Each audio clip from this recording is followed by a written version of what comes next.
Hi and welcome back.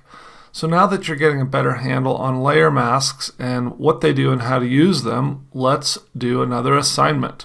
So what we're going to do in this project is we have this image of a mountain biker jumping, and we're going to first add a layer that puts some blur in the background. And if I toggle back and forth between this, see how this area and a little bit of the foreground blurs, leaving just the ramp and the area underneath the biker nice and sharp and crisp. I'll toggle that again so you can see it. Okay, so first we're going to add that blur using a layer mask to mask out the biker and the ramp. And then we're going to add a black and white layer for the background, masking out just the biker. Okay, so I'll toggle that one back and forth a couple times. Okay, so that's what this assignment is going to be. You can follow along or you can watch through and then try it on your own at the end. I'll have this image available in the course downloads with this lecture. And I'm going to jump over into this one. This is just the original, so we can start and build this up from scratch. Okay, so the first thing we need to do is make a selection. And I'm not going to go through this whole selection in this lecture. I'll just kind of fast forward, but I'll get started. We're going to use the quick select tools. We're going to hit the W, and I'm just going to start selecting our mountain biker.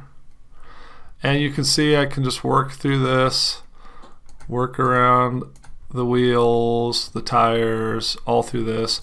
And then I will use the spacebar and hand tool to scroll down to this, and I will select all through here, working back and forth using my Alt key to, or Option key on a Mac, to subtract spaces. We've done this before, so you know how to do this. But basically what I'm trying to do is just select this ramp, select part of this area.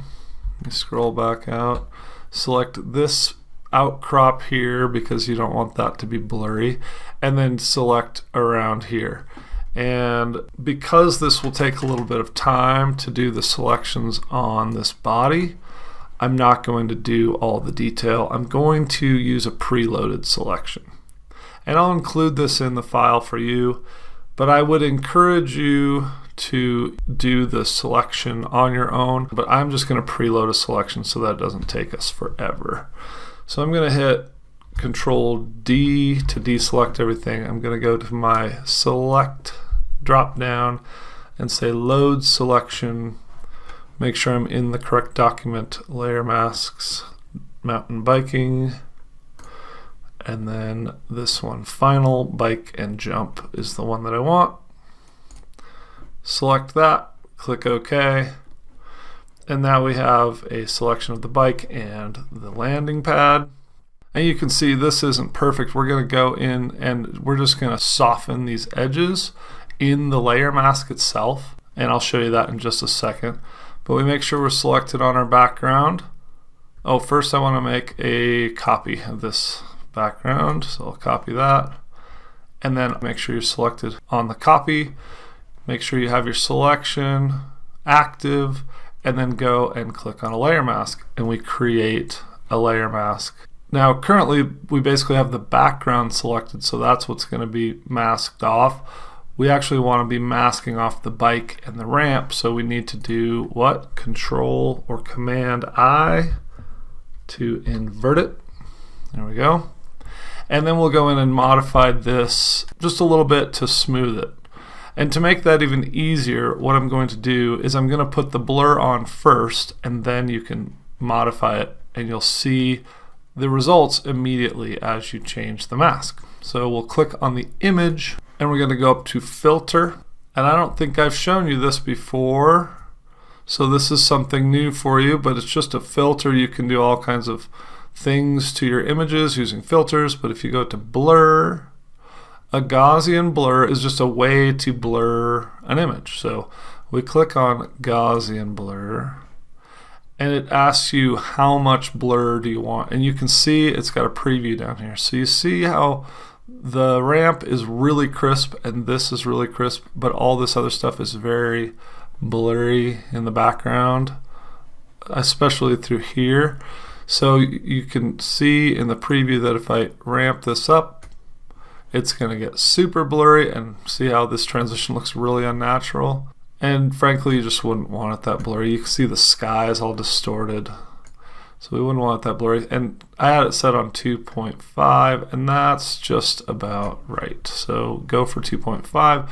You could go a little more subtle, like 2 if you wanted, but we'll go for a little more drama here. So set it on 2.5, click OK, and we have now blurred this image. But since we have the biker and that masked off, they are not blurred. They're still staying crisp. If we deleted this mask, then they would also be blurred because of the effect on this image. But now we're going to go in and modify the mask a little bit so that the mask doesn't have these weird edges, because you see where the blur, it has a like distinct edge. It's okay right here because that's a sharp edge, so it's okay to have the blur behind that. But maybe right here where there's some grass that's probably in the foreground, not in the background, and then along here we need to just blur it. So first thing we need to do to edit our mask, if you remember, we can use our brush tool. So we hit the B key and we get into our brush tool, and then remember to add mask, we use the black. So we're already in black, so let's add a little mask. Oh, and you want to set your opacity at something light, like 10% or 12%. If I hit the 1 key, that'll set that at 10%. Also make sure you have a very soft brush, and then you can just go in along these edges and soften this a little bit. We're just adding to the mask, so we're excluding a little bit more of this surface or image from being blurred. You can make your tool smaller. And since I'm only on 12% or 10%, you have to go over it quite a few times to get it to sharpen up. You can ramp it up. You can go back and forth with your opacity, but you'll notice on my layer mask, see how these areas are starting to turn gray? Because I'm basically adding to the mask. So I'm going to go along this edge just so it's not quite so distinct or kind of weird looking. There we go. Maybe I'll add a tiny bit of detail in there. Something like that. And you can also go the other way. You can hit your X key and you can actually blur some of this stuff to make this distinct. So if I blur some of this and a little bit of this, see, I'm just evening out the layer mask a little bit. And you can see the layer mask doesn't have to be perfect, because with a blur it's blurry. So you just have to have it so the transitions aren't really weird and obvious. But we can go, let's go hit the X key and add some layer mask here so we kind of crisp that up a little bit. And that's pretty good. Maybe one more here. It's all about kind of making smooth transitions. Oh, one thing I will note though, I'm going to double click on this so you can see the selection here. So on this, for the blur, I did actually select everything inside the wheel. The reason is the spokes will blur if you don't have, so the whole area is selected. You notice I didn't go select individual spokes, but I selected the whole area, because going back here, and I'm going to zoom in here, if I had this inside area not selected and masked, then when I did the Gaussian blur, it would blur out all of these, let me make this a pointer, it would blur out all of these spokes.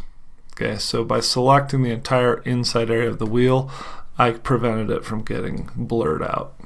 Okay, so that's that. Okay, now we're going to put a black and white adjustment layer on here, and we basically just click on this layer, and then you can go down here to adjustment layers, or you can go here to adjustments, and this is the black and white.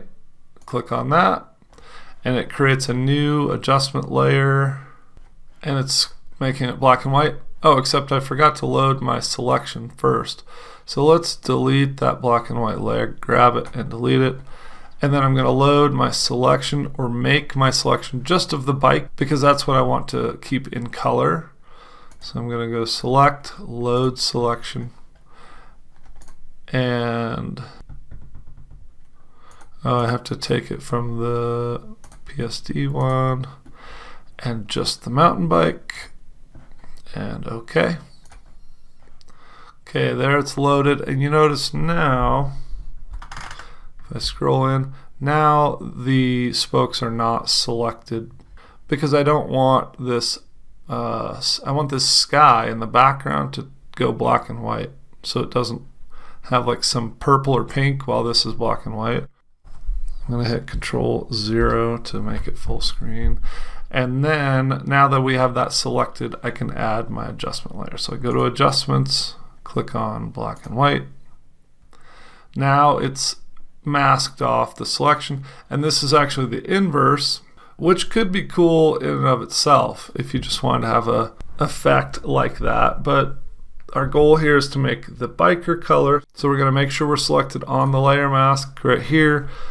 Hit Control-I, Command-I on a Mac to inverse the layer mask. So basically we're just masking off our biker. And then we have our final. So we've got the layer mask here to prevent this from blurring. We have the layer mask here also to prevent this from blurring, but then we have another layer mask to prevent this from being changed to black and white in our adjustment layer. And that's your finished piece. So I encourage you to go get this image, try to do the selections, but like I say, I'll include the PSD file which has the selections loaded in there. Make your selections, make your masks based on your selections, invert them, doing Control-I, use your brush to clean that up a little bit or soften up your transitions. Create a new selection of your biker, create a black and white adjustment layer from that, invert it with Control or Command-I, and you're finished. Please post that in the Q&As. I would love to see it. We're getting into a little bit more challenging stuff. So, we've got several layers and layer masks and selections and things in here. So this is where it's a really good chance for you to practice and show me your stuff. And I can help you to get better and better at Photoshop. Thanks for watching. I'll see you in the next video.